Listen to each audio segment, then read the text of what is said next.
S, வீடு, schools, hotels, store room இங்கெல்லாம் partition wall கட்டணும்னாலும் இப்போ பில்டிங் ஓனர்ஸோட first choice Renocon Rapid Wall Panels.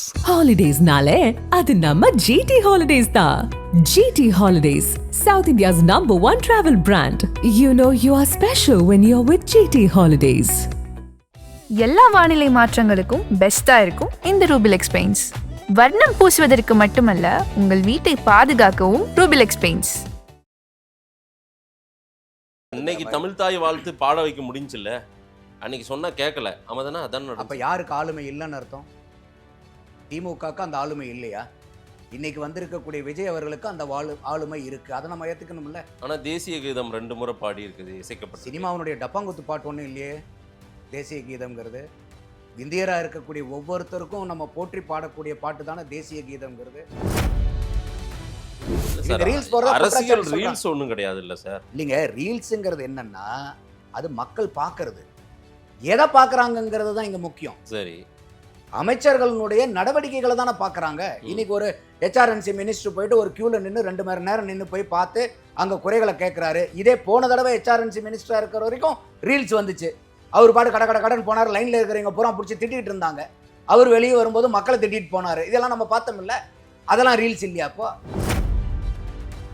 அதிமுகவை கபலீகரம் செய்கிறதா தாவேகா? ஒட்டுமொத்தமா வர்றவங்களெல்லாம் சேர்த்துக்கிறாங்களே எல்லாரையும், என்ன நடக்குது? ஏங்க இப்போ அது ராஜினாமா வேற அதிகமாயிட்டே இருக்குது. இது நம்ம அதிமுகவை பார்த்து கேட்க வேண்டிய கேள்வி. ஏன் நீங்க எல்லாரும் தாவேகா கிட்ட போய் சேர்றீங்க? தாவேகாவையா போய் கேட்க முடியும்? 2011 தொடர்ந்து ஜெயிச்சிட்டு வராரு. இன்னும் குறிப்பா சொல்ல போனோம்னா இந்த தேர்தலில் தான் அவருடைய வாக்கு வித்தியாசம், அதிகமான வாக்கு வித்தியாசம், 62,000 வாக்கு வித்தியாசத்துல ஜெயிச்சிருக்காரு. இப்ப விஜய் அலை அடிச்சு ஐயா ஸ்டாலின் அவர்கள் கூட தோத்து போயிட்டார். விஜயபாஸ்கர் அவர்கள் 62,000 வாக்கு வித்தியாசத்துல ஜெயிச்சிருக்காரு. பேசுறதுக்கு என்னங்க இருக்குது? நம்ம ஏதோ பேசணுங்க அப்படின்னா கூட பேசுறதுக்கு என்ன இருக்குன்னு கேக்குறாரு. ஒண்ணுமே இல்லைங்களா?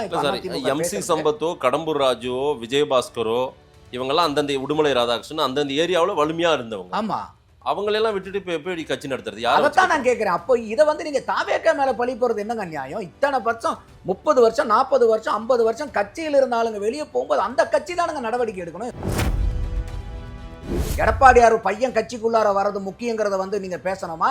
இல்ல கட்சியில இருந்து 30 வருஷம் 40 வருஷம் 50 வருஷம் கட்சி ஆரம்பத்துல இருந்து இருக்கிற ஆளுங்களா வெளியே போயிட்டு இருக்காங்களே, அதை நம்ம நடவடிக்கை எடுக்கணும். எது முக்கியங்க? நீங்க அப்ப நீங்க எதை அட்ரஸ் பண்ணிருக்கீங்க? பிரச்சனை என்ன ஓடிட்டு இருக்குது அதிமுகக்குள்ளார? அந்த பிரச்சனையை பத்தி கூட நீங்க யோசிக்காம வேற ஏதோ ஒரு பிரச்சனை நினைச்சு பேசிக்கிட்டு இருக்கீங்கன்னா எப்படிங்க கூட இருக்கிறீங்க நிப்பாங்க? இது எல்லாமே போய் சேர்றது பாத்தீங்கன்னா ஆனந்த் அவர்கள் முன்னிலையில சேர்றாங்க. ஆமா, விஜய் மட்டும் வாங்க வரவேற்கிறோம் உங்களைன்னு விஜயனுடைய பிரசன்ஸ்ல சேர்த்த ஆரம்பிச்சாங்கன்னா மொத்த கூடாரங்காலியானாலும் ஆச்சரியப்படுறதுக்கு இல்ல அதிமுக.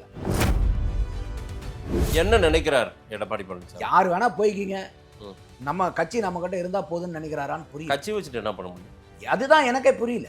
எந்த அடிப்படையில இவர் செய்யறாரு? ஏன்னா கட்சிங்கிறது என்ன? ஆட்கள் சேர்ந்தது தானே கட்சி. ஆமா. அப்போ இதுல இன்னொரு என்ன சிக்கல்னா மாதேஷ், இப்ப இந்த 25 பேர் மாத்தி வாக்களிச்சதுல எல்லாத்தையும் மாவட்ட செயலாளர்ல இருந்து தூக்கிட்டார். ஆமா. இப்ப என்ன சிக்கல்னா இவங்களுக்கு கீழே இருந்தவங்க பூரா இன்னைக்கு மாவட்ட செயலாளரா போட்டிக்கு வம்படிக்கா போட்டார். ஆதன் தமிழர்களுக்கு வணக்கம். பல்வேறு துறைகளில் சிறந்த ஆளுமைகளை சந்தித்து நாம் நேர்காணல் எடுத்து வருகிறோம். அந்த வகையில் மீண்டும் நம்மோடு இணைந்திருக்கிறார் அரசியல் விமர்சகர் திரு நந்தகுமார் அவர்கள். அவரிடம் கேட்பதற்கு நிறைய இருக்கின்ற வாரங்களிடமே கேட்போம். வணக்கம் நந்தகுமார் சார். வணக்கம் மாதேஷ், எப்படி இருக்கீங்க? அட்டகாசமா இருக்கேன், நீங்க எப்படி இருக்கீங்க? நல்லா இருக்கும் சார். சட்டப்பேரவை கூட்டத்தொடர், முதல் கூட்டத்தொடர் எப்படி நடந்திருக்குது? எப்பவுமே ஆளுநர் உரை தொடங்கினதுமே வெளியே போற ஒரு காட்சிகளெல்லாம் நம்ம பார்த்துருப்போம். தமிழ் தாய் வாழ்த்து பாடல, தேசிய கீதத்தை பாடல, நிறைய இஷ்யூஸ் ஏகப்பட்டதாக வரும் பாருங்க. அதுவே கன்ஃபியூஸ் ஆகுது எனக்கு. இந்த முறை முழு கூட்டத்தொடர் நடத்தியிருக்காங்க. ஆனால் தேசிய கீதம் 2 முறை பாடி இருக்கு பாருங்க. ஒரு புதிய ஒரு உதயத்தை நான் ஏற்படுத்தியிருக்கேன்னு ஆளுநர் மாளிகையிலேருந்து இப்போ அவங்க ஒரு அறிக்கையெல்லாம் கொடுத்துருக்காங்க. எப்படி நடந்திருக்கு இந்த சட்டப்பேரவை கூட்டத்தொடர்? எழுதி கொடுத்தது ஆளுநர் உரையில் எல்லாத்தையும் படிச்சிட்டார் சார். மத்திய அரசெல்லாம் கண்டிச்செல்லாம் பேசியிருக்காரு ஆளுநர். இந்த சட்டப்பேரவையினுடைய கூட்டத்தொடரின் ஆரம்பம் ஃபர்ஸ்ட் டே ஃபர்ஸ்ட் ஷோன்னு சொல்லுவாங்கல்ல, ஆமாம், அந்த மாதிரி இது ஒரு சூப்பர் ஹிட் மாதிரி தான் இருக்கு. நல்ல முறையில் ஆரம்பிச்சிருக்கு. ஏன்னா இது வரைக்கும் நீங்கள் கடைசியாக எப்போ ஆளுநர் உரை தமிழகத்தில் படித்ததுன்னு ஏதாவது ஞாபகம் இருக்கா மாதேஷ்? 2022 படிச்சது. அதுக்கப்புறம் வந்து ஆளுநர் உரைன்னா என்னங்கிறதே தமிழகத்துல கிடையாது. 4 வருஷத்துக்கு அப்புறம் இப்பதான் வந்து. ஓ 4 வருஷத்துக்கு முன்னாடி. ஆமா, ஏன்னா திமுக வந்து அதுல தான் ரொம்ப முக்கியமா கண்ணும் கருத்துமா இருந்தாங்க. ஆளுநர் உரை இங்க படிக்க இல்ல வைக்க சார், இன்னைக்கு தமிழ் தாய் வாழ்த்து பாட வைக்க முடிஞ்சுல்ல, அன்னைக்கு சொன்னா கேட்கல. அவன் தானே அதான் அப்ப நடந்துச்சு. யாருக்கு ஆளுமை இல்லைன்னு அர்த்தம்? திமுகக்கு அந்த ஆளுமை இல்லையா? இன்னைக்கு வந்திருக்கக்கூடிய விஜய் அவர்களுக்கு அந்த ஆளுமை இருக்கு. அதை நம்ம ஏத்துக்கணும்ல. ஆனா தேசிய கீதம் 2 முறை பாடி இருக்குது, இசைக்கப்பட்ட சினிமாவுடைய டப்பாங்குத்து பாட்டு ஒன்றும் இல்லையே தேசிய கீதம்ங்கிறது. இந்தியரா இருக்கக்கூடிய ஒவ்வொருத்தருக்கும் நம்ம போற்றி பாடக்கூடிய பாட்டு தானே தேசிய கீதம்ங்கிறது. அந்த தேசிய கீதம் 2 தடவை பாடினா என்ன தப்பு இருக்குது? நம்ம அந்த காலத்துல அவங்க அந்த பிரச்சனையை ஆரம்பிக்கும் போதுலேருந்தே கேட்டுட்டு இருந்தோம். தேசிய கீதத்தை ஆரம்பத்துல பாடுறதுனால என்ன தப்பு? அதான் நாங்க ஒண்ணு விட்டு கொடுக்குறோம், நீங்க ஒண்ணு விட்டு கொடுங்கன்ற மாதிரி ஒரு காம்ப்ரமைஸ். இல்ல தேசிய கீதம் பாடுறதுங்கிறத கூட விட்டு கொடுக்கறது இல்ல. நீங்க தமிழ் வாழ்த்து 2 தடவை பாடணுமா பாடுங்க. யாரு இது வேண்டான்றா? இல்ல இது ஒரு புதிய உதயம், நான் வரலாற்றிலே இப்படி ஒண்ணு பண்ணிட்டேன்னு ஆளுநர் அர்லேக்கர் போயிட்டு அறிக்கைலாம் கொடுக்குறாரு. இல்ல அவர் என்ன சொல்ல வர்றாருனாக்கா, இது வரைக்கும் லோக் பவனுக்கும் தமிழக சட்டமன்றத்துக்கும் எதிரும் புதிருமா சண்டை போட்டுக்கிட்டு இருந்தோம். ஒரு மாநிலத்தில் இருந்துகிட்டே ஒரு ஆளுநரும் ஒரு முதலமைச்சரும் இணக்கமா இருந்தா தானே அந்த மாநில மக்களுக்கு நல்லது நடக்கும். அதை விட்டுட்டு இதனால் இது வரைக்கும் வந்து பாத்தீங்கன்னா ஆளுநருக்கும் முதலமைச்சருக்கும் சண்டை போட்டுக்கிட்டு திமுகவை என்ன சொல்லிட்டு இருந்துச்சு, இந்த ஆளுநர் இப்படியே இருக்கட்டும், இருந்தாருன்னா எங்களுக்கு நல்லா ஓட்டு விழுவோம்னு சொல்லிட்டு இருந்தாங்க. விழுந்துச்சா அவங்களுக்கு? இருந்தாலும் நம்ம கொடுக்கிற உரையே அவங்க படிக்கல. ரவி ஏன் படிக்கல. படிக்கலங்கிறதா இல்ல கேள்வி. ஆமா படிக்கல. ஏன் படிக்கல? இன்னைக்கு படிச்சாருல அர்லேக்கர். இன்னைக்கு தேசிய கீதம் அவங்க பாடுறாங்க. தமிழ் தாய் வாழ்த்து முன்னாடி பாடணுமா பாடிங்க. இப்ப கூட அவர் முன்னாடி போய் விஜய் அவர்கள் வந்து மோடி அவர்களை பார்த்து கோரிக்கை கொடுத்துட்டு வந்திருந்தார். கிளாரிபிகேஷன் கொடுங்க, இது வந்து தமிழ் தாய் பாடல் எப்ப பாடுறங்கிற கிளாரிபிகேஷன்ல நாங்க முன்னாடி பாடுகிறோம் அப்படின்ட்டு. அவர்கிட்ட போயெல்லாம் கேட்கறாங்க, சரணாகதி அடைகிறாங்க. ஆளுமையே இல்லை விஜய் அவர்களுக்கு. நாங்கன்னா பாருங்க எப்படி எல்லாம் கம்பு சுத்தணும், இவர் போய் கோரிக்கை வைக்கிறாருன்னாங்க. இன்னைக்கு யாரு இங்க காரியத்தை செயல்படுத்தி காமிச்சிருக்கிறது? யாரு? சட்டசபையில தமிழ் தாய் வாழ்த்த முதல்ல பாடி, ஜனகணமான தேசிய கீதத்தையும் பாடி, ஆளுநர் உரைய எதிர்கட்சி தலைவரே பேசுறாருல, புல் ஸ்டாப் கமா மாறாம படிச்சாருன்னு. இதுதானே சார் ஒரு ஆளுங்கட்சியினுடைய ஆளுமை திறன். அண்டர்ஸ்டாண்டிங் பாருங்க 2 பேருக்குள்ள அப்படின்ற. ஆமாங்க, ஒரு ஆளுநர் அண்டர்ஸ்டாண்டிங்னா வேற ஒரு பாருங்க, தாவேகா பாஜக உறவு என்னன்னு தெரிஞ்சு போச்சு, மக்கள் பார்த்து. அப்ப வந்து ஆளுநர் உரை படிச்சாருன்னா அவங்க 2 பேர்த்துக்கும் கூட்டு முயற்சின்னு அர்த்தமா? அப்ப அதுக்கு முன்னாடி வரைக்கும் திமுக அரசாங்கத்தில் இருக்கும் போதெல்லாம் ஆளுநர் படிச்சாரா இல்லையா? இன்னைக்கு படிச்ச ஆளுநர் உரையே எதிர்கட்சி தலைவர் சொல்றதை நான் சொல்றேன். உதயநிதி ஸ்டாலின் இன்னைக்கு படிச்ச ஆளுநர் உரை முழுக்க முழுக்க இந்த விர்ச்சுவல் அபியூசருக்கு எல்லாம் பூரா ரீல்ஸ் கண்டென்ட்டுக்கு ரெடி பண்ணி கொடுத்துட்டு போயிட்டார் ஆளுநர். அவர் அப்படித்தானுங்க சொல்லி ஆகணும். வேற என்ன? அதை தவிர திமுகல இருந்து ஏதாவது பேசுறாங்களா?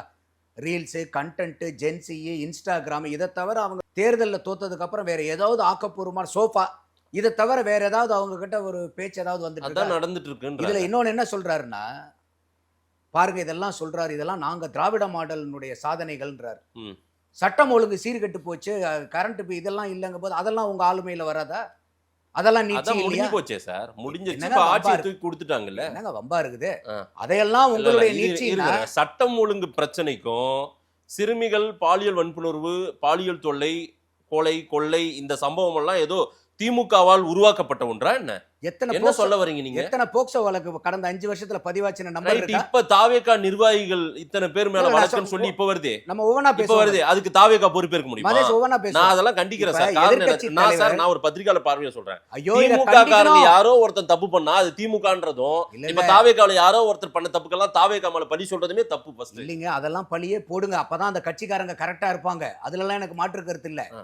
போன 5 வருஷத்துல 27,877 போக்சோ திமுக ஆட்சியில.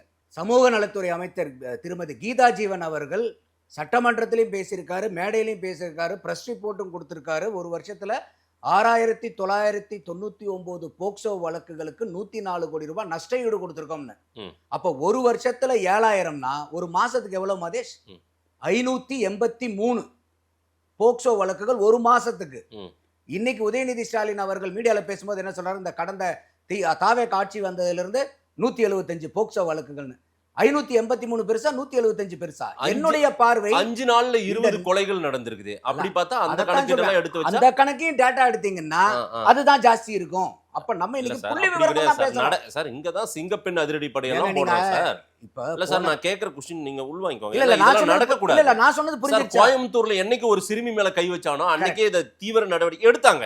ஆனால் பயம் இல்லையா? கும்மிடிப்பூண்டில அதே தப்பு நடக்குது. அதாங்க சொல்ல வரேன். அப்போ நீங்க வந்து இந்த 5 வருஷமா பொறையோடி போயிட்டு இருக்கிறத நீங்க எடுக்கும்போது இது என்ன லைட் சுவிட்சா? போட்ட உடனே ஆன் ஆகிறதுக்கும் போட்ட உடனே ஆஃப் ஆகிறதுக்கும். இப்ப விஜய் அவர்கள் வந்துட்டாரு அப்படின்னோடனே எல்லாரும் அப்படியே கரெக்டா நின்னுப்பானா?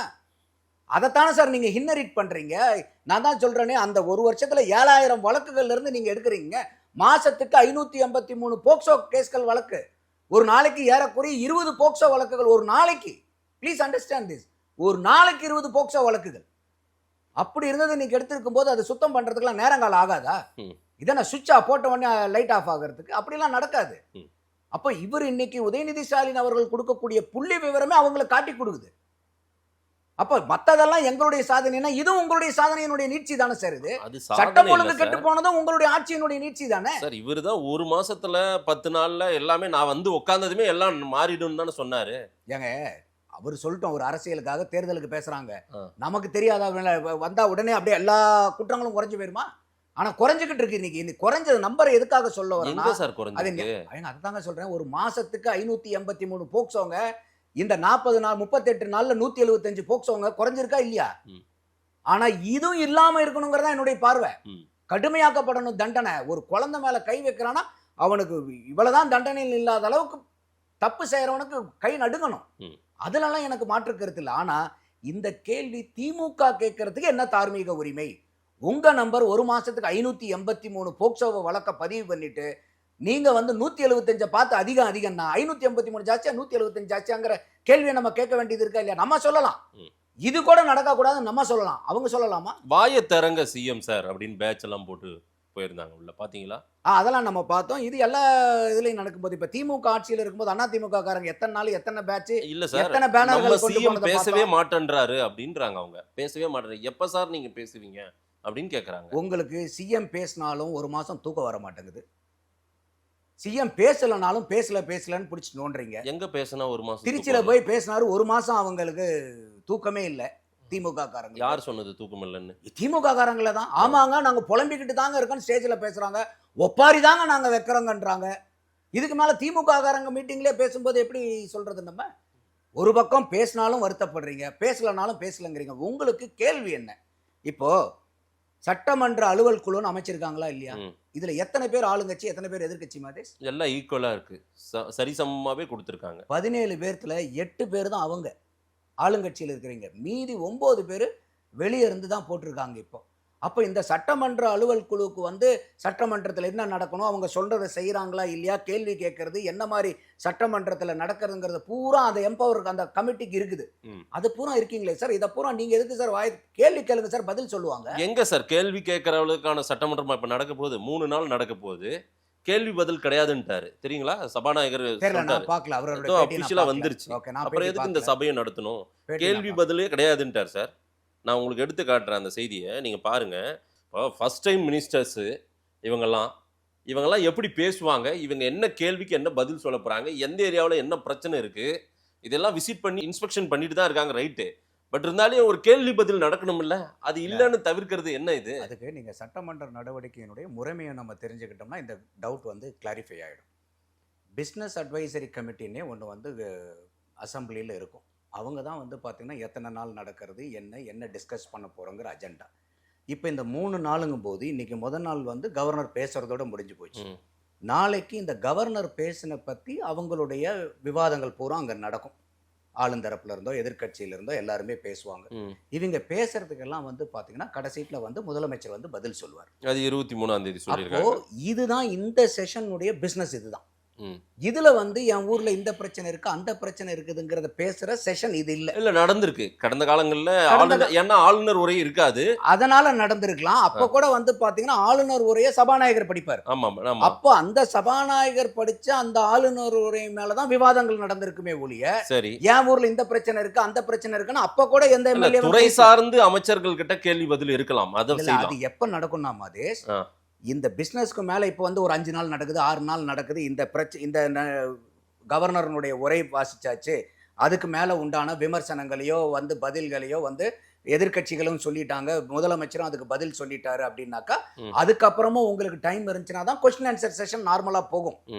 இப்போ கொஸ்டின் இல்ல ஆன்சர்ல கூட இப்ப வந்து தேவை சார், இது நடத்தி ஆக வேண்டிய தேவை இருக்குல்ல இல்லைங்க, இப்போ. இந்த செஷனே 3 நாளுங்கும் போது சார் ஏன் சார் ஒரு வாரம் நடத்துங்க, எல்லாம் அதுதான் நான் சொல்றேன். கேள்வி பிசினஸ் கேட்கட்டும். அட்வைசரி கமிட்டிட்ட தாராளமா முறையிடலாம். 3 நாள் பத்தாதுங்க, ஒரு 10 நாளா வைங்க, 20 நாள் வைங்க, ஒரு மாசம் வைங்க, தாராளமா கேட்கட்டும், தப்பு இல்ல. மினிஸ்டர்ஸ் எல்லாம் என்னென்ன பர்ஃபார்மன்ஸ், என்ன அவங்களுடைய வேலை, அதெல்லாம் வந்து தான் இப்போ தினந்தோறும் இப்போ இவர் தான் சொல்றாரு, ரீல்ஸா போட்டுட்டு இருக்காங்க. என்ன ரீல்ஸ் போடுறாங்க, அவங்க எங்க போறாங்க, என்ன ஆராய்ச்சி பண்றாங்க, என்ன சர்வே எடுக்கிறாங்க, அதுல இவங்க என்னென்னலாம் குறைகளை கண்டுபிடிக்கிறாங்கிறதா பொதுமக்கள். ஏங்க முதல் நாச்சுக்கு வந்து பார்த்தீங்கன்னா தமிழ்நாட்டில் என்ன நடக்குதுங்கிறது வந்து இந்த மாதிரி ஏதோ ஒன்று நடந்தா தான் இன்னைக்கு மக்களுக்கு தான் தினந்தோறும் வந்து தெரியுது. எது தமிழ்நாட்டில் ரீல்ஸ் எந்த ரீல்ஸ் போடுறதுனால சார், ரீல்ஸ் போடுறது அரசியல் ரீல்ஸ் ஒண்ணும் கிடையாது இல்ல சார். இல்லைங்க, ரீல்ஸுங்கிறது என்னன்னா அது மக்கள் பார்க்கறது, எதை பார்க்குறாங்கங்கிறது தான் இங்கே முக்கியம். சரி, அமைச்சர்களுடைய நடவடிக்கைகளை தானே பார்க்குறாங்க. இன்னைக்கு ஒரு ஹெச்ஆர்என்சி மினிஸ்டர் போயிட்டு ஒரு கியூவில் நின்று 2 மணி நேரம் நின்று போய் பார்த்து அங்கே குறைகளை கேட்குறாரு. இதே போன தடவை ஹெச்ஆர்என்சி மினிஸ்டராக இருக்கிற வரைக்கும் ரீல்ஸ் வந்துச்சு. அவர் பாட்டு கடன் போனார், லைனில் இருக்கிறவங்க பூரா பிடிச்சி திட்டிகிட்டு இருந்தாங்க.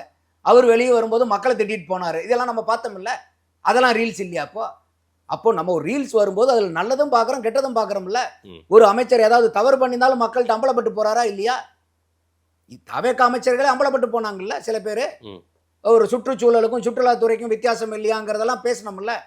அப்ப அந்த கண்டென்ட் எல்லாம் அதெல்லாம் எங்க இருந்து எடுத்தீங்க? ரீல்ஸ்ல இருந்து தானே எதிர்க்கட்சி எடுத்தீங்க. அப்ப பொதுமக்கள் பார்க்கும்போது இன்னைக்கு அரசாங்கத்தில் என்ன நடந்துகிட்டு இருக்கிறது அப்பட்டமா தெரியுது.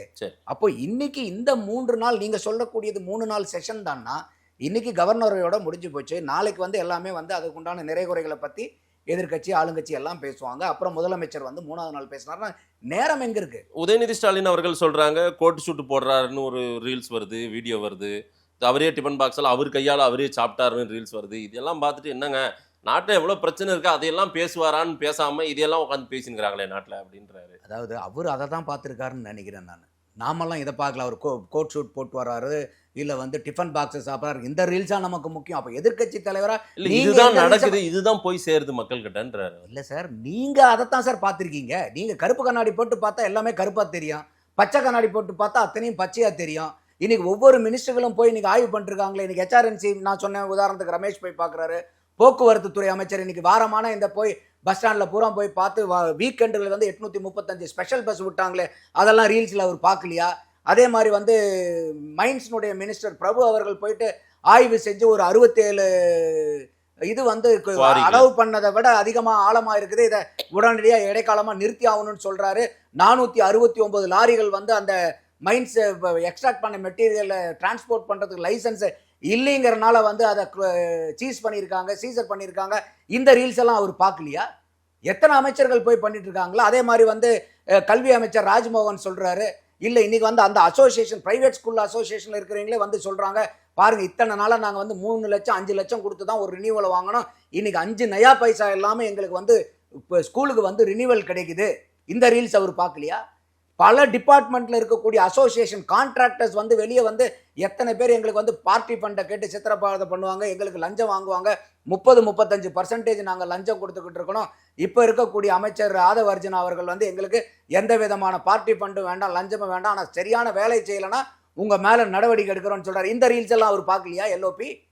அப்ப அவருக்கு என்ன ரீல்ஸ் வேணுமோ அந்த ரீல்ஸை மட்டும் பார்த்துட்டு இருந்தாருன்னா நம்ம என்ன பார்க்கறது? சினிமாவில் ஹீரோவா இருக்காரு, நிஜ வாழ்க்கையில வில்லனா இருக்காரு அப்படின்றதெல்லாம் இன்னைக்கு போஸ்டர்லாம் வச்சுக்கிட்டு பதாகை வச்சுக்கிட்டு. இல்லைங்க, அதை தான் சொல்ல வர. அவர் அப்படித்தான், வேற என்ன பேச முடியும் அவர்னால சொல்லுங்க? இப்ப மக்கள் அவரை வில்லனா பார்த்திருந்தா இன்னைக்கு செய்யாம உட்கார வச்சிருப்பாங்களா? இன்னைக்கு வந்து பெருத்த மக்கள் கிட்ட ஒரு நம்பிக்கை ஏற்படுத்தியிருக்காரு இன்னைக்கு தேதியில. இன்னும் போக போக எப்படிங்கிறத நம்ம பார்க்கணும். மக்கள் இன்னைக்கு பெருமூச்சு விடுறாங்க, அப்பாடா இந்த அளவுக்கு வந்து லஞ்ச லாவண்யங்கள் இருக்குதா, இந்த அளவுக்கு இருந்திருக்கா. எல்லா இடத்துலையும் லஞ்ச லாவண்யங்கள் இருக்குன்னு இருக்கும். டெய்லி நித்தம் ஏதாவது ஒரு டிபார்ட்மெண்ட்ல இருக்கக்கூடிய கான்ட்ராக்டர் அசோசியேஷன்ல வந்து ஒவ்வொருத்தரும் பேசிக்கிட்டு இருக்காங்க. ஒரு அமைப்பும் வந்து நாங்க எப்படி சித்திரவாதப்பட்டோன்னு ஒன்றும் இல்லை. இந்த விளையாட்டு ஆசிரியர்கள் இருக்காங்க பாருங்க, அந்த அசோசியேஷன்ல இருந்து ஒருத்தர் பேசுறாரு, ஐயா உதயநிதி ஸ்டாலின் இருக்கும்போது கூட வந்து விளையாட்டுக்கெல்லாம் முக்கியத்துவம் கொடுக்குற மாதிரி சொன்னாருங்க, கடைசீட்ல பார்த்தா என்னன்னாக்க எங்க கிட்ட இருந்து 10 ரூபாய் பிடிங்க எங்களுக்கு 5 ரூபா, அதுவும் வேற மாதிரி சொன்னார். பிச்சைக்காரன் இருந்து 10 ரூபாய் பிடிங்க அவனுக்கு திருப்பி 5 ரூபா கொடுத்தா எப்படி இருக்குங்க, அந்த மாதிரி வந்து பாத்தீங்கன்னா எங்களுக்கு வந்து வாய்ப்பு கொடுக்குறேன்னு சொல்லிட்டு வேக்கண்டா இருக்கக்கூடிய அந்த விளையாட்டுத்துறை ஆசிரியர்கள் எல்லாம் இல்லாம ஃபில் பண்ணாம எங்களைய பூரா ஒரு ஸ்கூலுக்கு இருக்கிறவங்களை வந்து 4 ஸ்கூலுக்கு 5 ஸ்கூலுக்கு இன்சார்ஜா போட்டாங்க. அப்போ இதே வந்து ஒரு 10வது வரைக்கும் எடுக்கக்கூடிய அறிவியல் வாத்தியார 11வது 12வது எடுக்க விடுவாங்களா? கணக்கு வாத்தியார 10வது 8வது வரைக்கும் எடுக்கிறவங்கள 11வது 12வதுக்கு கணக்கு எடுக்க விடுவாங்களா சார்? இதெல்லாம் எங்கேயுமே நடக்காது சார். விளையாட்டுத்துறையில் இருக்கிறவங்க மட்டும் நாங்கன்னா அவங்களுக்கு இலக்காரமா? நாங்கள் வந்து ஒரு எலிமெண்ட்ரி ஸ்கூலில் இருக்கிறோம், இல்லை மிடில் ஸ்கூல் இருக்கிறோம், எங்களை போய் ஹைஸ்கூல்லையும் பாருங்கன்னு சொல்றாரு. விளையாட்டுத்துறை அமைச்சராக இருந்தவர் இதெல்லாம் செஞ்சாரு, ஒரு ஜியோவே போட்டிருக்காரு. இதே இப்போ இருக்கக்கூடிய தமிழக முதலமைச்சர் அந்த ஜியோவை கேன்சல் பண்ணணும்னு பேசியிருக்காரு. இந்த ரீல்ஸ் எல்லாம் முன்னாள் விளையாட்டுத்துறை அமைச்சர், துணை முதலமைச்சர்லாம் பார்க்கலையா? அப்போ அவருக்கு பிடிச்சதை மட்டும் வீடியோவை யாரத்தை அனுப்புற வீடியோவை மட்டும் அவர் பார்த்துட்டு இருக்காரு போல இருக்கு. இப்ப நமக்கெல்லாம் எப்படி யாரா வீடியோ அனுப்புறாங்க? நம்ம தான் போய் சமூக வலைதளம் ஆட்சி ரீதியான செயல்பாடுகள் சட்டமன்ற நிகழ்வுகள் எல்லாம் நடக்கட்டும், அதுலயும் பார்ப்போம், நம்ம தொடர்ச்சியா பார்ப்போம். கட்சி ரீதியாக அதிமுகவை கபலீகரம் செய்கிறதா தாவேகா? ஒட்டுமொத்தமா வர்றவங்களெல்லாம் சேர்த்துக்கிறாங்களே எல்லாரையும், என்ன நடக்குது? ஏங்க இப்போ அது ராஜினாமா வேற அதிகமாயிட்டே இருக்குது. இது வந்து நம்ம அதிமுகவை பார்த்து கேட்க வேண்டிய கேள்வி. ஏன் வந்து நீங்க எல்லாரும் தாவேகா கிட்ட போய் சேர்றீங்கன்னு தாவேகாவையா போய் கேட்க முடியும்? இவங்க சேர்க்கிறாங்களே சார், இதுதான் தாய் கட்சி, எங்களுக்கு அதிமுக தான் தாய் கட்சின்றாரு ஆதவர்ஜுனா. என்னங்க வம்பா இருக்குது? இப்போ ஒரு கட்சியில போய் சேர்றீங்க கிட்ட வந்து நீங்க ஏன் சேர்த்துக்கிறீங்க நான் கேள்வி கேட்பாங்க. இப்போ திமுகவுக்கு வந்து ஓபிஎஸ் போய் கேட்டார், அப்போ வந்து ஐயா ஸ்டாலின் அவர்கள் அனுப்பிச்சு விட்டாரா? இல்லைங்க, நீங்க அம்மா ஆட்சியில இருந்து நீங்க 3 தடவை முதலமைச்சரா உங்களெல்லாம் ஆக்கியிருக்காரு, சாதாரண ஒரு இருந்த ஆளை வந்து உங்களை 3 முறை முதலமைச்சர் ஆயிருக்காருன்னு ஐயா திருப்பி அனுப்பிச்சு விட்டாரா? வைத்தியலிங்கம் போய் சேர்ந்தாரு, ஐயா ஸ்டாலின் அவர்கள் திருப்பி அனுப்பிச்சு விட்டாரா? இப்ப பனையூர் பாபு போய் சேர்ந்தாரு, ஐயா திருப்பி அனுப்பிச்சு விட்டாரா தாவேகாவுக்கு? மனோஜ் பாண்டியன் போய் சேர்ந்தாரு, திருப்பி அனுப்பிச்சு விட்டாரா அதிமுகவுக்கு?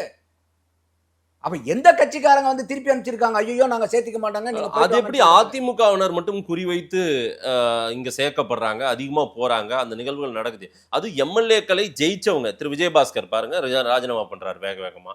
இதுக்கு யாரு காரணம்?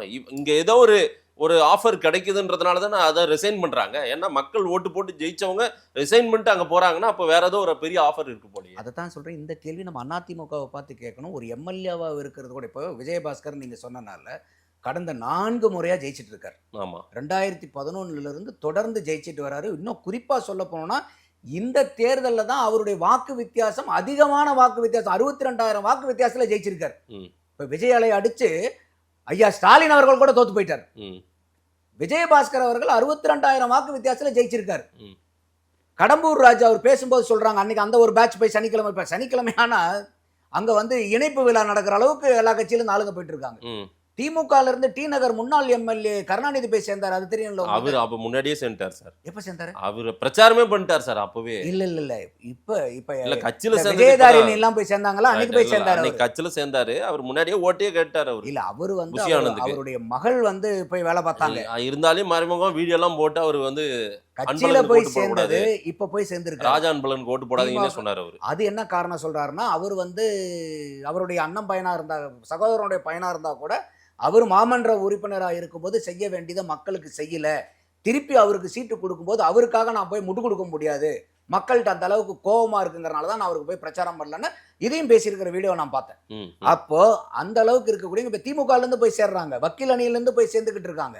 அப்ப எல்லா கட்சியில இருந்து இந்த மாதிரி ஒரு பொலிட்டிக்கல் மைக்ரேஷன்ங்கிறது காமன். எதனால அதிமுகவுல இருந்து நிறைய விலகல்கள்? காரணம் என்னன்னு கேட்டீங்கன்னா, இன்னைக்கு அவங்களுக்கு வந்து ஒரு தொடர் தேர்வு இருக்குன்றாங்க. அந்த தோல்வி அடைஞ்சாலும் ஒரு தோல்வி என்ன காரணம் நம்ம வந்து விவாதிச்சு ஒரு தீர்வு கண்டுபிடிக்கணும்னு எல்லாருமே கேட்குறாங்க. சிவி சண்முகம் உட்பட, முன்னாடி வெளியே வந்த எஸ்பி வேலுமணி உட்பட அத்தனை பேரும் கேட்டாங்க செயற்குழு பொதுக்குழுவை கூட்டுங்கன்னு. இப்போ அவங்க சிவி சண்முகம் போன தடவை பேசும்போது கூட பொதுக்குழு கூட வேண்டாம், அட்லீஸ்ட் ஒரு செயற்குழுவனாச்சும் கூட்டுங்க, விவாதிப்போம். நம்ம என்ன காரணம்? இப்போ திமுக கூட இன்னைக்கு நம்ம ஏன் தோல்வி அடைஞ்சங்கிறது குழுவெல்லாம் போட்டாங்க. உண்மையான காரணத்தை ஆராயறாங்களோ இல்லையா அது வேற.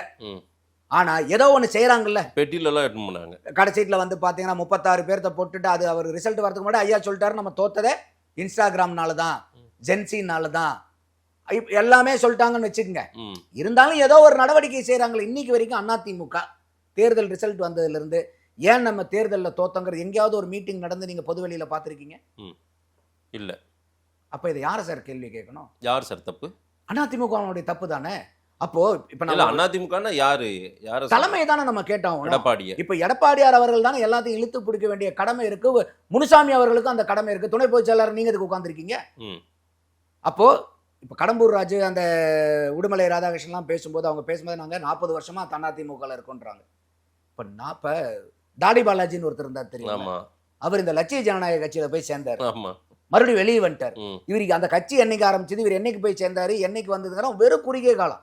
இப்ப ஐயோ தாடி பாலாஜியா வெளியே வந்துட்டாராங்கிற ஒரு ஆச்சரியம் கிடையாது. போனதும் தெரியாது, வந்ததும் தெரியாது. அப்படிப்பட்ட ஆட்கள் அதிமுக இருந்து வெளியே வந்திருந்தா அந்த தலைமை கவலைப்பட வேண்டியதில்லை. 30 வருஷம் 40 வருஷம் தொடர்ந்து 4 முறை எம்எல்ஏக்கள் அமைச்சராக இருந்த பெருமக்கள்லாம் உங்க கட்சியை விட்டுட்டு போறாங்கன்னா இது உங்களுக்கு ஒரு அலாரம் பெல்லே கிடையாதா சார்? இதுக்கப்புறம் கூட நம்ம வந்து ஏதோ ஒரு டிஸ்கஷன் பண்ணணும், இல்லை ஏதோ ஒரு காரணம் எடுக்கணுங்கிற இதே இல்லையா? அவங்க நமக்கு வர்ற தகவல் என்னன்னா, அவங்க கிட்ட இல்லைங்க ஏதாவது பேசணும்னா கூட பேசுறதுக்கு என்னங்க இருக்குன்னு கேட்குறாராம் யாரு? எடப்பாடியார்.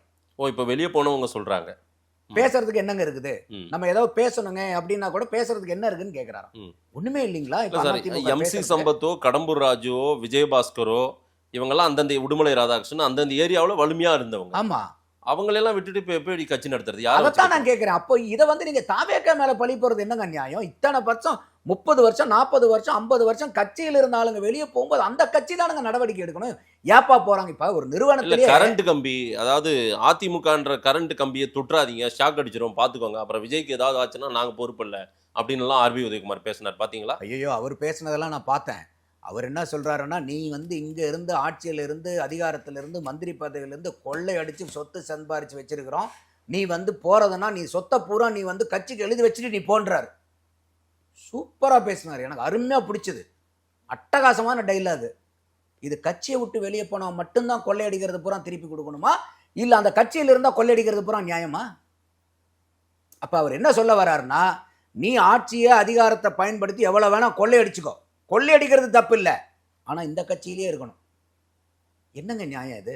அவர் பேசுனதுல உடன்பாடு, இதுல எனக்கு உடன்பாடு இல்லை.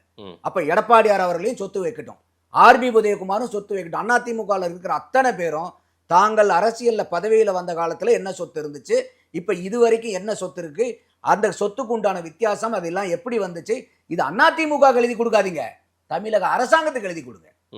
இதெல்லாம் மக்கள் கிட்ட இருந்து அடிச்ச பணம், கட்சியில இருந்து அடிச்சிருக்கீங்க பணத்தை. அது இது இது திமுகலையும் இந்த நடவடிக்கை எடுக்கணும். அவங்க ஒவ்வொரு கட்சியிலையும் இந்த நடவடிக்கை எடுக்கணும். அப்போ நீங்க அவர் சொல்ல வர்றது என்னன்னா, அப்போ அவரே வாக்குமூலம் கொடுக்குறாரு, அமைச்சராக இருந்த பெருமக்கெல்லாம் நம்ம எவ்வளோ கொள்ளையடிச்சோம்யா, எவ்வளோ சம்பாரிச்சோம், அந்த கொள்ளையடிச்சு சம்பாதிக்க விட்ட கட்சிக்கு உங்களுக்கு நன்றி கடன் இல்லையா? அப்ப போகும்போது பூரா கொள்ளையடிச்ச காசு பூரா திருப்பி எங்க கிட்ட கொடுத்துட்டு போங்க. இதா சார் ஒரு நபர் பேச வேண்டிய பேச்சு? இது எவ்வளவு தூரம் அவங்களே வந்து அம்பலப்பட்டு போறாங்கன்னு பாத்தீங்களா? அப்ப இதெல்லாம் யாரு சார் நடவடிக்கை எடுக்கணும்? அதிமுக தானே சார் நடவடிக்கை எடுக்கணும். ஆர்பி உதயகுமாரை கூட கூப்பிட்டு பேசணுமா இல்லையா? ஏப்பா நீ வந்து மைண்ட் வாய்ஸ்ன்னு நினைச்சுக்கிட்டு இருக்கிறத பூரா பேசி வெளியில பூரா அத்தனை பேருக்கு அம்பலப்பட்டு போயிருக்கிற, அத்தனை மினிஸ்டர் கொள்ளையடிச்சாங்கிறத பூரா சொல்லி வச்சிருக்கிற. அப்ப எல்லாருமே நாளைக்கு நீ விஜயபாஸ்கரை பார்க்குற கேள்வி பூரா எல்லாருமே நம்மளை பார்த்து கேட்பானா? எப்ப ஒவ்வொருத்தனும் மைண்ட் வாய்ஸ்ன்னு நினைச்சு நீ பாட்டுக்கு எல்லாத்தையும் போட்டு விட்டுட்ட. இதையும் கட்சி பேசணுமா இல்லையா கூப்பிட்டு? ஏன் எடப்பாடி இவ்வளவு மௌனமா இருக்காரு? என்ன திட்டத்துல, வேற ஏதாவது புதிய திட்டத்துல? தெரியலங்க, அவர் என்ன நினைக்கிறாருன்னே புரியல. இன்னொரு படி மேல போய் இன்னொரு பெரிய கலக்கம் என்னன்னா, முன்சாமி சொல்றாரு, இல்ல ஐயா எடப்பாடியார் வந்து அவர் மகன் அரசியலுக்கு வரதெல்லாம் தடுத்துடக்கூடாது, அவர் மகன் வரணும்னு யார் பேசுறா? முன்சாமி பேசுறாரு. ஸ்கிரிப்ட் எப்படின்னா, அவர் உள்ளார வர்றதாகவும் எடப்பாடியாருடைய பையன் அரசியலுக்குள்ளார வர்றதாகவும் அதை வேண்டாம்னு தடுத்து இருக்கிறது யாரு? எடப்பாடியார் தடுத்திருக்காரு. ஆனா இது ஜனநாயகத்துக்கு விரோதமான செயல் எடப்பாடியார் பண்றது. அந்த மாதிரிலாம் நீங்க தடுக்கக்கூடாத இளம் ஆளுமைகளை உடனே நீங்க வரணும், அவரை விடணும் பேசுறது யாரு? இதையெல்லாம் நடந்ததுக்கு அப்புறம் தான் சிவி சண்முகம் சும்மா இருந்தவர் திருப்பி அவர் பிரஸ் மீட் கொடுத்து அத்தனையும் பேசினார். அப்ப நீங்க என்ன சார் நடந்துகிட்டு இருக்கு கட்சியில? நீங்க என்ன பண்ணிட்டு இருக்கீங்க? நீங்க பேசுற செயலுக்கும் இங்க நடக்கிற நடத்தைக்கு ஏதாவது சம்பந்தம் இருக்குதா? இத்தனை பேர் 30-40 வருஷம் வேலை பார்த்தவங்க பூரா, கட்சிக்காக உழைச்சவங்க பூரா வெளியே போயிட்டு இருக்காங்க. நீங்க வந்து உங்க பையனை கொண்டு வரணுங்கிறது இதை மும்முரத்துல வந்து நீங்க வந்து இல்ல, அவங்க பையன் உறுப்பினர் மட்டும்தான், அவர் எந்த கட்சி பொறுப்புக்கும் வரமாட்டாருன்னு இன்னைக்கு சட்டசபை முடிஞ்சதுமே வெளியே முன்சாமி அவர் துணை பொதுச் செயலாளர் தானே? இல்ல சார், அதுக்கு பிறகு இப்ப பேசிட்டாரு அவர் இந்த பஞ்சாயத்து இபிஎஸ் பேசியிருக்காரு, வரவேற்கிறேன். ஆமா. அப்போ துணை பொதுச் செயலாளர் நீங்க எதை பேசணும்? எடப்பாடியார் பையன் கட்சிக்குள்ளார வர்றது முக்கியங்கிறத வந்து நீங்க பேசணுமா? இல்ல கட்சியில இருந்து 30 வருஷம் 40 வருஷம் 50 வருஷம் கட்சி ஆரம்பத்துல இருந்து இருக்கிற ஆளுங்களா வெளியே போயிட்டு இருக்காங்களே, அதை நம்ம நடவடிக்கை எடுக்கணும். எது முக்கியங்க நீங்க? அப்ப நீங்க எதை அட்ரஸ் பண்ணிட்டு இருக்கீங்க? பிரச்சனை என்ன ஓடிட்டு இருக்குது அதிமுகக்குள்ளார, அந்த பிரச்சனையை பத்தி கூட நீங்க யோசிக்காம வேற ஏதோ ஒரு பிரச்சனை நினைச்சு பேசிக்கிட்டு இருக்கீங்கன்னா எப்படிங்க கூட இருக்கிறீங்க நிப்பாங்க? இப்படி எல்லாருமே டிவிகேவுக்கு போறாங்க அப்படின்னா அங்க டிவிகேவுக்கு இவங்களுக்கு என்ன மாதிரி? இப்போ உதாரணத்துக்கு விஜயபாஸ்கர் புதுக்கோட்டை பகுதியில் பரிச்சயமா அவர் எங்கேயுமே தோத்ததே கிடையாது. அவர் அங்க போறாருன்னா அது அந்த வலிமை டிவிகேவுக்கு போகும்ல, கட்டாயமா போகும். யாருக்குங்க? இப்ப நீங்க எந்த கட்சிக்கு போய் சேர்ந்தாலும், இப்ப ஓபிஎஸ் அங்க போய் சேர்ந்தனால இன்னைக்கு ஒரு எம்எல்ஏ திமுக ஒரு எம்எல்ஏ கிடைக்கலையா? கிடைச்சிருச்சு, அவ்வளவுதானே. அப்போ எந்த கட்சிக்கு போய் சேர்ந்தாலும் அந்த கட்சிக்கு ஆதரவு தாங்க. அது 1 ஓட்டோ 2 ஓட்டோ 10 ஓட்டோ. ம். இவர் நான் தான் சொன்னேன் 4 தடவை தொடர்ந்து எம்எல்ஏ. ம். அது இந்த தடவை தான் வந்து அதிகமான வாக்கு வித்தியாசத்தில் 62,000 வாக்கு வித்தியாசத்தில் ஜெயிச்சிருக்கிறாரு. அப்புறம் என்ன நீங்க போய் அவருக்கு என்ன தாவேக்காக்கு யார் போய் சேர்ந்து இப்போ ஒன்றும் இல்லைங்க. இது எல்லாமே போய் சேர்றது வந்து பார்த்தீங்கன்னா ஆனந்த் அவர்கள் முன்னிலையில் சேர்றாங்க. ஆமா. விஜய் மட்டும் வந்து வாங்க வரவேற்கிறோம் உங்களைன்னு விஜயனுடைய பிரசன்ஸ்ல சேர்த்த ஆரம்பிச்சாங்கன்னா மொத்த கூடாரங்காலி ஆனாலும் ஆச்சரியப்படுறதுக்கு இல்லை அதிமுகல. இப்போ திரு விஜயபாஸ்கர் போன்றவர்கள்லாம் போறவங்கலாம் விஜய் தலைமையில தான் சேர போறதா ஒரு தகவல். அந்த இருக்கும் நிறைய பேருக்கு அதிமுகல சீனியர் லீடர்ஸ்க்கு இருக்குதுங்கிறாங்க. ஓகே. இல்லைங்க நம்ம போய் அவர் விஜய் வந்து வரவேற்று அவருடைய தலைமையில போய் சேர்ந்தோம்னா நமக்கு ஒரு மரியாதையா இருக்கும், கெத்தா இருக்குங்க. ம். அவர் இல்லாம போய் சேர்றதுல கொஞ்சம் நமக்கு சங்கடமா இருக்குன்றாங்க. போறத பத்தி சங்கடம் இல்ல, ம். யாரு தலைமையில சேரணுங்கிறதுல தான் சங்கடம். தாவேகா இப்ப அதிமுக விஜய் அவர்கள் வந்து ம். அப்படின்னு கை நீட்டி வாங்க வரவேற்கிறோம்னா மொத்த கூடாரங்காலி ஆனாலும் ஆச்சரியப்படுறதுக்கு இல்லை சார். இப்போ ஏற்கனவே 4 எம்எல்ஏ ப்ளஸ் விஜயபாஸ்கரோட 5 எம்எல்ஏ இப்போ ரிசைன் பண்ணியிருக்காங்க. அவங்களுக்கெல்லாம் சீட்டு கொடுப்பாங்களான்றது டவுட்டு எனக்கு தெரிஞ்சு. இவருக்கே விராலிமலை அவரை தவிர்த்து வேற ஒருத்தருக்கு சீட்டு கொடுப்பாங்களா இல்லை விஜயபாஸ்கரே கொடுப்பாங்களா, என்ன நடக்க போகுது? இப்போ என்ன இந்த இடைத்தேர்தலை எப்படி ஃபேஸ் பண்ணுவாங்க, என்ன எதுக்காக இவங்கெல்லாம் போறாங்க? இடைத்தேர்தல் எல்லாம் இப்ப ஐயா வைகோவும் போய் பார்த்துட்டு வந்திருக்காரு. ஆமா. பாத்தீங்களா? அது என்ன சார்? அது என்ன கணக்குன்னு தெரியல. நம்ம அது நடந்தா தான் தெரியும் நமக்கு. அதை அவரை பத்தி கேள்வி கேட்கறாங்க. ஆமா. அவர் வந்து இல்ல அதெல்லாம் யூகத்துக்குலாம் உங்களோட யூகத்துக்குலாம் நான் பதில் சொல்ல முடியாது அப்படிங்கிறாரு. ஆனா பொதுக்குழு சொல்றேன் அப்படின்ற பொதுக்குழு அதெல்லாம் வந்து அதாவது கட்சி கூட்டணிக்கு இடைத்தேர்தலில் நீங்க யாருக்கு சப்போர்ட் பண்ணுவீங்க, இந்த கூட்டணியில் இருப்பீங்களா அந்த கூட்டணியில் இருப்பீங்கிறது நாங்க அதுவும் நகர்றாங்களா டிவிக்கு பக்கம்? கட்டாயமா நகருவாங்க மாதேஷ். நான் இதை வந்து 4ஆம் தேதி ரிசல்ட் வந்ததுலேருந்தே சொல்லிக்கிட்டு இருக்கேன். அத்தனை கூட்டணி கட்சிகளும் திமுகவை தனிமைப்படுத்தி விட்டு தாவேக்கா கூட போகணும். ஆனா யாரும் என் பேச்சை வந்து அவங்க ஏத்துக்கிறதா இல்லை. நான் சொன்னது நடந்துகிட்டே இருக்கு ஒவ்வொரு நாளும். இந்த பக்கம் எடப்பாடியும் தன்னுடைய கட்சியை வலிமைப்படுத்தி இவங்களெல்லாம் ஒருங்கிணைத்து அதில் பயணிக்கணும்ல. ஏன்னா இங்கே தான் இப்படி போயினுக்குதுன்னா இதை சரி பண்ணணும்ல. எடப்பாடி ஏன் அந்த வேகத்தை எடுக்க மாட்டாங்க? அதைத்தான் சொல்ல வரேன். இப்போ நீங்க கூட்டணி கட்சியெல்லாம் நீங்க தக்க வைக்கிறது கூட விட்டுருங்க. இப்ப அன்புமணி ராமதாஸும் போய் பார்த்துட்டு வந்தார். ஆமா. இப்ப வேற வந்து பாத்தீங்கன்னாக்கா சோசியல் ஜஸ்டிஸ் சர்வே எடுப்போன்னு வேற ஆளுநர் வரையிலே வந்திருக்குது. சாதிவாரி கணக்கெடுப்பு நாங்க எடுப்போம்னு, சமூக நீதி சமூக நீதி சர்வேன்னு சோசியல் ஜஸ்டிஸ் சர்வேங்கிறதுல பேர்ல எடுக்க போறாங்கன்ட்டு. அப்போ இதெல்லாம் நடந்துச்சுன்னா அதுக்கு முன்னாடியே போய் பார்த்துட்டு வந்து இல்லை இந்த ஆட்சி வந்து ஊழல் இல்லாம லஞ்ச லாவல்யம் இல்லாம நல்லா நடந்துகிட்டு இருக்குன்னு ஒவ்வொரு கட்சியும் சர்டிபிகேட் கொடுத்துட்டு இருக்காங்க. உங்க கட்சி கூட்டணியை இழுத்து பிடிக்கிறதெல்லாம் அடுத்தது மதேஷ். அந்த கட்சியை நீங்க ஸ்ட்ரென்த்தா இருந்தீங்கன்னா தானே உங்களோட வந்து சேருவாங்க. அப்போ உங்ககிட்ட இருக்கக்கூடிய 30-40 வருஷம் அனுபவசாலிகளே வெளியே போயிட்டு இருக்கும்போது எந்த நம்பி வந்து கூட்டணி கட்சிகள் வந்து சேரும் உங்ககிட்ட? அப்ப எவ்வளவு பெரிய பலகீனத்தை நோக்கி அதிமுக பயணிச்சுக்கிட்டு இருக்குங்கிறத இன்னும் நீங்க வந்து முழிச்சுக்கலாம்னா எப்படி? அப்ப இன்னைக்கும் வந்து நீங்க ஏதோ ஒரு நடவடிக்கை எடுங்க. என்ன நடவடிக்கை வேணா இருக்கட்டும், ஏதோ ஒரு நடவடிக்கை எடுங்க. Something is better then nothing இல்லையா? அப்ப அந்த மாதிரி எதுவுமே இன்னைக்கு வரைக்கும் எடுத்த மாதிரியே தெரியலையே. எங்கேயாவது ஒரு ஆய்வு கூட்டம் கூட நீங்க போட்டு பாத்தீங்களா? ஒரு ஆனா வேற ஏதோ ஒரு பிளான் பில இருக்காருன்னு நினைக்கிறேன். என்ன பிளான் பி? எனக்கு தெரிஞ்சு ஒன்றும் இல்லை மாதேஷ்.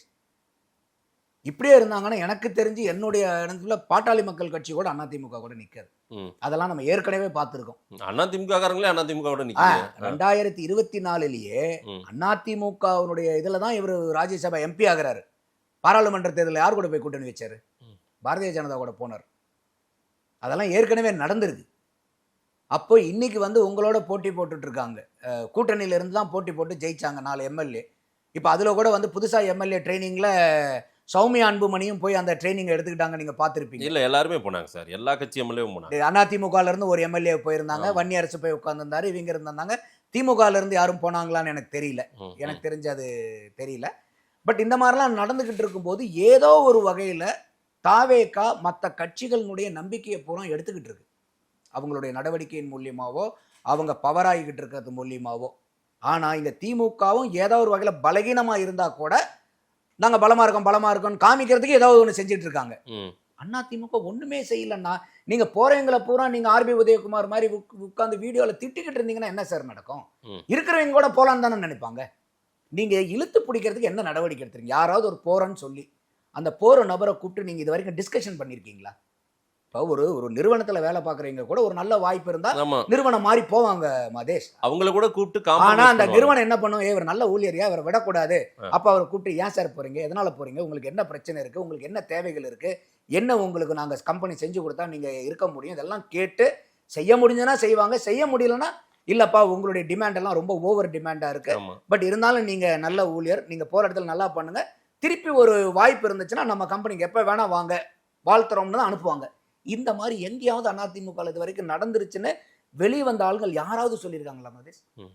அவங்க சொல்றது பூரா என்னங்க நம்ம போறோம்னு சொன்னா கூட கூப்பிட்டு பேசுறதுக்கு கூட ரெடியா இல்லைங்க அவங்க.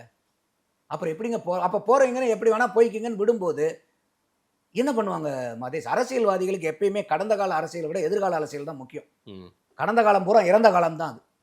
அப்போ கடந்த 50 வருடமா நம்ம எப்படி இருந்தோங்கிறது முக்கியம் இல்லை, அடுத்த 25 வருஷத்துக்கு நமக்கு எப்படி அரசியல் எதிர்காலம்ங்கிறது தான் ஒவ்வொரு அரசியல்வாதிக்கும் இருக்கும். இது யாரும் விதிவிலக்கு இல்லை. அப்போ அதுக்கெல்லாம் நீங்க கணக்கு போட்டு பார்க்கணுமா இல்லையா? அப்போ ஒரு அதிமுக மாதிரி ஒரு பேர் இயக்கம்னு சொல்றீங்க, கோடிக்கணக்கான தொண்டர்களுடைய இயக்கம்னு சொல்றீங்க. அப்ப அதெல்லாம் ஒரு துரித கால போர்க்கால அடிப்படையில் இந்த நடவடிக்கைலாம் எடுக்க வேண்டாமா? வாரம் வாரம் சனிக்கிழமை கொத்து கொத்தா போய் சேர்ந்துக்கிட்டு இருக்காங்களே, அதுக்கப்புறம் கூட பேசுறதுக்கு ஒண்ணுமே இல்லை, பேசுறதுக்கு என்ன இருக்குன்னு கேக்குறீங்கன்னா எனக்கு ஒன்றும் புரியல. என்ன நினைக்கிறார் எடப்பாடி பழனிசாமி? யார் வேணா போய்க்கிங்க, நம்ம கட்சி நம்ம கிட்ட இருந்தா போதுன்னு நினைக்கிறாரான்னு புரியல. கட்சி வச்சுட்டு என்ன பண்ண முடியும்? அதுதான் எனக்கே புரியல, எந்த அடிப்படையில் இவர் செய்யறாரு. ஏன்னா கட்சிங்கிறது என்ன, ஆட்கள் சேர்ந்தது தானே கட்சி. ஆமா. அப்போ இதுல இன்னொரு என்ன சிக்கல்னா மதேஷ், இப்ப இந்த 25 பேர் மாத்தி வாக்களிச்சதுல எல்லாத்தையும் மாவட்ட செயலாளர் இருந்து தூக்கிட்டார். ஆமா. இப்ப என்ன சிக்கல்னா இவங்களுக்கு கீழே இருந்தவங்க பூரா எனக்கு மாவட்ட செயலாளராக போட்டிக்கு வம்படிக்கா போட்டார். இப்போ சி.வி. சண்முகம் அந்த ஏரியாவில் ரொம்ப பலமானவர், புதுக்கோட்டை இந்த மாதிரி விஜயபாஸ்கர் பலமானவர், வேலுமணி கோயம்புத்தூர் பகுதியில் பலமானவர். இவங்க மாவட்ட செயலாளர்லாம் பிடிங்கிட்டீங்க, அவங்க சாவியும் கொடுத்துட்டாங்க, அலுவலக சாவியும். திரும்ப அவங்க இல்லாம இன்னொரு ஒரு முகத்தை வைத்து கட்சியை வளர்த்துற முடியுமா? இல்ல நீங்க வளர்த்துறீங்கன்னு கூட வச்சுக்கங்க. ஆனா நீங்க உங்க ஒரு 100 பேர் இருக்காங்க அப்படின்னாக்கா இவங்க கிட்ட ஒரு 40 பேர் தான் இருக்காங்கன்னா அந்த 40 பேர் வெளியே போனா நஷ்டம் தானே. இல்ல அப்படிதான் போயிட்டு இருக்கு. பல ஆட்கள் 40 பேர் வெளியே போறாங்கன்னா மீதி 60 100ல 40 பேர்ட்டா என்னங்க உங்களுக்கு? எப்படி நீங்க பலம் பெறுவீங்க? ஒரு கட்சிங்கிறது ஒரு பலம் அடைஞ்சுக்கிட்டே இருக்கணும்ல நாளுக்கு நாள். தாவேகாவை பார்க்கும்போது இப்ப பலம் அடைஞ்சுக்கிட்டு இருக்காங்க. சீட் என்னமோ 108 சீட்டு தான் ஜெயிச்சாங்க. ஆனா நாளுக்கு நாள் மத்த கட்சியில இருந்து போய் சேர்ந்துட்டு இருக்கும்போது தாவேகா அசுர பலம் அடைஞ்சுக்கிட்டு இருக்குன்னு நமக்கு தெரியுதா இல்லையா? அப்ப இந்த மாதிரி நீங்க ஏதாவது ஒரு நடவடிக்கை எடுக்கணும்ல. இல்ல எங்க கட்சியில இருந்து கூப்பிட்டா கூட எங்க கட்சியில இருந்து யாரும் போறதுக்கு இல்ல அப்படிங்கிற மாதிரி இருந்தீங்கன்னா ஓ பரவாயில்ல, அந்த லீக்கேஜை பூரா அடைச்சிட்டாங்க, உள்ள இருக்கிற ஆளு வெளியே வரல. நீங்க மேல ஊத்தி என்னங்க பிரயோஜனம்? ஒரு பானை இருக்குது, தண்ணி நீங்க ஊத்துறீங்க, கீழே ஒரு பெரிய ஓட்டையில தண்ணி வெளியவே போயிட்டு இருக்கு, நீங்க ஊத்திக்கிட்டே இருக்கிறனால என்ன பிரயோஜனம்? ஒரு பக்கம் போய்கிட்டே இருக்கே. அப்ப இதை நீங்க முதல்ல என்ன பண்ணணும்? தண்ணி ஊத்துறது முதல்ல அந்த ஓட்டையை அடைக்கணும்ல. அப்ப நீங்க வெளியே போற ஆளை தடுத்து நிறுத்துறதுக்கு என்ன நடவடிக்கை எடுக்கிறீங்க? அப்ப இந்த மாவட்ட செயலாளர்ல இருந்து எல்லாம் தூக்கியாச்சு. அப்ப இன்னைக்கு எங்க ஒரு சிக்கல்னா இவங்க எல்லாமே ஒரு மாவட்ட செயலாளர் இருந்துட்டு அவங்களுக்கு கீழே இருந்த ஆட்கள் கிட்ட போய் இன்னைக்கு அவங்க ரிப்போர்ட் பண்ண வேண்டியதா இருக்குது. அது ஒரு பெரிய நெருடல். இல்ல அவங்க 25 பேர் விஜய்க்கு ஓட்டு போட்டதுனால இந்த பனிஷ்மெண்ட் கொடுக்குறாரு போல எடப்பாடி. அதுல மாற்று கருத்து இல்ல. ஆனா அந்த பனிஷ்மெண்ட்டை ஏத்துக்கிட்டு அவங்க அங்கேயே இருக்க வைக்கிறது தானே இது. அதுக்கு நீங்க அவங்க போனா போயிட்டு போதுன்னு விட்டே இருந்திருக்கலாமே. இப்ப நீங்க அதெல்லாம் கொடுத்து அந்த மாவட்ட செயலாளருடைய தலைமையை ஏத்துக்கிட்டு அங்கிருந்து வேலை பார்த்துட்டாங்கன்னா பரவாயில்ல. ஆமா, சூப்பர் லீடர்ஷிப். ஆனா அதனாலேயே எல்லாருமே எம்எல்ஏவா இருந்தா கூட எனக்கு ராஜினாமா பண்ணா கூட பரவாயில்லன்னு. இல்ல சார், ஒரு எம்எல்ஏன்றது எவ்வளவு பெரிய பொறுப்பு, அது மக்கள் ஓட்டு போட அதை ஒரு மாசத்துலயே இவங்க தூக்கி போடுறாங்கன்னா அப்ப எவ்வளவு நெருடல் இருக்குங்கிறதான் கேள்வி இங்க. அப்ப அந்த பதவி கூட எங்களுக்கு வேண்டாம். அந்த பர்టిక్యులர் எம்எல்ஏ மேல அலிகேஷன் இல்லையா? நீங்க சொல்றத பார்த்தா கட்சி தலைமை மேல தான் பிரச்சனை. நான் சொல்றது எம்எல்ஏ மேல அலிகேஷன் இருந்தா ஏன் மக்கள் தேர்ந்தெடுத்திருக்க போறாங்க அவங்கள? இப்ப விஜயபாஸ்கர் 4வது தடவை அதிக வாக்குல ஜெயிக்க வச்சிருக்காங்க. அவர் மேல அலிகேஷன் இருந்தா எப்படி மக்கள் ஜெயிக்க வச்சிருப்பாங்க? இப்ப மக்கள் தானே ஜனநாயகம். அவர் மீண்டும் ராஜினாமா செஞ்சு மீண்டும் ஒரு தேர்தல் செஞ்சு சந்திச்சாலும் அவரால் ஜெயிக்கிறதுக்கான வாய்ப்புகள் அது மக்கள் தான் தீர்ப்பாப்பா. அப்ப ஜெயிச்சா மக்கள் ஏத்துக்கிட்டாங்கன்னு அர்த்தம். ஓகே, தோத்தாங்கன்னா மக்கள் இதை ஏத்துக்கலன்னு அர்த்தம். அது மக்கள் கிட்ட தான் அந்த முடிவு இருக்கு. அதனால நம்ம இப்ப ஒண்ணும் சொல்ல முடியும். ஆனா தலைமை தான் அதிருப்தி. கட்டாயமா அவங்க அதான். வேற யாருக்கிட்ட எனக்கு பாத்தீங்கன்னாக்கா அந்த அதிமுக ஆபீஸ்ல இருக்கக்கூடிய பியூன் கூட எனக்கு வருத்தம், அதனால நான் கட்சி விட்டு வெளியே வரணும். யாராவது வெளியே வராங்க, வெளியே வர அத்தனை பேரும் சொல்ற காரணம் என்ன? ஒரு பிரதான காரணம் அதிமுகவும் திமுகவும் கைகோர்த்து ஆட்சி அமைக்கணும்னு எடுத்ததே எங்களுக்கு பிடிக்கல. ஃபர்ஸ்ட் ரீசன் இதுதான். அப்ப திமுக கூடயே போய் கைகோர்க்கிறதுக்கு தாவேகா கூட கைகோர்த்துல என்ன கஷ்டம் இருக்க போகுது? தப்பு இல்லையா? என்ன தப்பு இருக்கு? திமுக கூடயே கைகோர்க்கிறீங்க சார். சார் அதிமுக எதுக்காக ஆரம்பிக்கப்பட்டது? யாரை எதிர்த்து ஆரம்பிக்கப்பட்டது? திமுகவை தோக்கடிக்கணும் தானே எம்ஜிஆர் வெளியே வந்தாரு. இல்ல சார், இப்போ எம்சி சம்பத் அங்க போறாரு. அங்க ஏற்கனவே கடலூர்ல ராஜ்குமார்னு ஒரு மினிஸ்டர் இருக்காரு, ஹவுசிங் மினிஸ்டர். அவருக்கு சபார்டினேட்டாக எம்சி சம்பத் நிற்க வேண்டியது வரும். விஜயபாஸ்கர் பர்வேஸ் மினிஸ்டர், இப்போ பர்வேஸுக்கு சபார்டினேட் மாதிரி வரும். அந்த மாதிரி ஒவ்வொருத்தருக்கும் சபார்டினேட் மாதிரி இவங்கெல்லாம் போகிறாங்கன்னா இவங்கெல்லாம் எக்ஸ்பீரியன்ஸ் கை இல்லை சார். இவங்க தெரிஞ்ச ஒரு ஆளுக்கிட்ட போய் சபார்டினேட்டாக இருக்கிறத விட தெரியாத ஒரு ஆளுக்கு போய் சபார்டினேட்டாக இருந்தால் என்ன பிரச்சனை இல்லையான்னு நினைக்கிறாங்க அவங்க. இப்போ அதுதான் இந்த இடத்துல ஈக்குவேஷனாக மாறுது. இப்போ தெரிஞ்ச ஒரு ஆள்கிட்ட ஏற்கனவே நானும் அவரும் ஒரே தளத்தில் வேலை பார்த்துக்கிட்டு இருந்தோம், இல்லை அவரை விட நான் மேலே இருந்தேன், ஆனா இன்னைக்கு அவர் என்கிட்ட மேல வந்துட்டாருன்னா அவங்களுக்கு வந்து ஒரு அலர்ஜி வருது. ம். ஆனா இதே இன்னொரு கம்பெனிக்கு போய் அவரை விட பயங்கர ஜூனியரா இருந்தா கூட அவர் யாரு என்னன்னு தெரியாது. ஆ. நமக்கு மேல இருந்தாலும் பரவாயில்ல, நமக்கு புது பாஸ் அப்படின்னு நினைச்சிட்டு போறாங்கல்ல. ம். ஸோ இதெல்லாம் வந்து ஒரு உளவியல் சம்பந்தப்பட்டது தான் இது. அப்ப இந்த இடத்துல வந்து பாத்தீங்கன்னாக்கா இன்னைக்கு அதிமுகவுக்கு வந்து ஒரு இக்கட்டான சூழ்நிலை. அதை வந்து அந்த கட்சி வந்து துரிதமான நடவடிக்கை எடுக்கணும். நான் திருப்பி சொல்றேன், விஜய் அவர்கள் வந்து நின்று வர்றவங்களாம் வாங்க அப்படின்னு சொல்லி கையை நீட்டினாருன்னா எத்தனை பேர் போவாங்கன்னு தெரியாது. ஓ. இன்னைக்கு பல சீனியர்ஸ் அங்கே இருக்கிறவங்க பூரா விஜய் அவர்கள் கூட அவருடைய தலைமையில் போற மாதிரி இருந்தா போனா நல்லா இருக்குங்கிற எண்ணத்துல நிறைய பேர் அங்க இருக்காங்க. அதிமுகவினர். அதிமுகவில் திமுகவில் இல்ல. திமுகலையும் திமுக இல்லைன்னு யாருமே போலையே அப்படி. நான் தான் சொன்னேன். இப்ப டி நகரனுடைய முன்னாள் அவரை எம்எல்ஏ விடுங்க சார், போயிருக்காங்க. கருணாநிதி விடுங்க. ஒவ்வொரு ஊர்ல இருந்து ஒரு அமைப்புல இப்ப கூட ஒரு பட்டியலை விட்டுருந்தாங்களே போன தடவை. ம். அதுல ஒரு 2-3 பேர் திமுக பிரமுகர்களும் இருக்காங்களே. சார் திமுகவில் யாரும் போல சார், பெருசா ஏடிஎம்கேல தான் போயிட்டு இருக்காங்க எல்லாரும். ரொம்ப இருக்கு. எல்லா கட்சியில இருந்து போறாங்க. பாரதிய ஜனதால இருந்தும் போயிருக்காங்க, ம். விஜயதாரணி போயிருக்காங்க, ஜெயதாரணி 5 அமமுகல இருந்தும் போயிருக்காங்க, அதிமுகல இருந்தும் போயிருக்காங்க. இதுல மட்டும் என்ன திமுகல இருந்து யாருமே போறல, எதுக்கு சிங்கிள் அவுட் பண்றீங்க? ம். எல்லா கட்சியில இருந்தும் போய் அங்க ஜோதியில ஐக்கியமாகறாங்க. ம். அப்ப அரசியல்வாதிகள் வந்து எல்லாத்துக்கும் ஒரே கேரக்டரிஸ்டிக்ஸ் தான். ரமேஷ் சொன்ன மாதிரி ஒரே கட்சி ஒரே எதிர்கட்சியே இல்லாம நாங்க மட்டும் தான் எல்லாமே அப்படின்ற ஒரு பிளான பண்ணிட்டு இருக்காங்க. அது வந்து ஜனநாயகத்துக்கு நல்லது இல்லை. என்னைய பொறுத்த வரைக்கும் எதிர்கட்சிகள் இருக்கணும். ஆ.